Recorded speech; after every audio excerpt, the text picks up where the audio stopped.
Kakaboto lang ng Armenia na iwan ng Russia.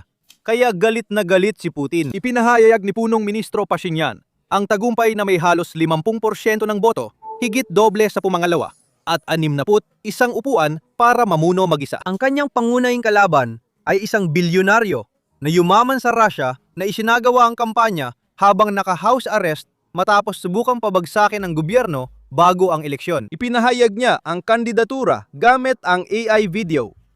Ang totoong kalaban ng punong ministro ay Moscow. Ilang linggo bago ang eleksyon, ipinagbawal ng Russia ang pag-aangkat ng Armenian na alak, bulaklak, isda, aprikot, mineral na tubig, at marami pang iba, gamit ang malabong dahilan ng kaligtasan. Nagbanta silang puputulin ng gas kung magpapatuloy ang Armenia sa paglapit sa EU. Si Putin mismo ang nagbabala tungkol sa sitwasyong tulad ng sa Ukraine at sinabi niyang nagsimula ang krisis doon ang subukan ng Ukraine sumali sa EU. Hindi ko na kailangang ipaliwanag ang banta ni Putin.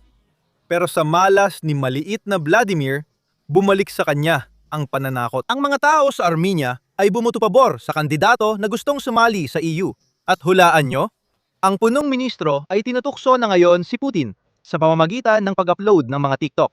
Tingnan nyo ito.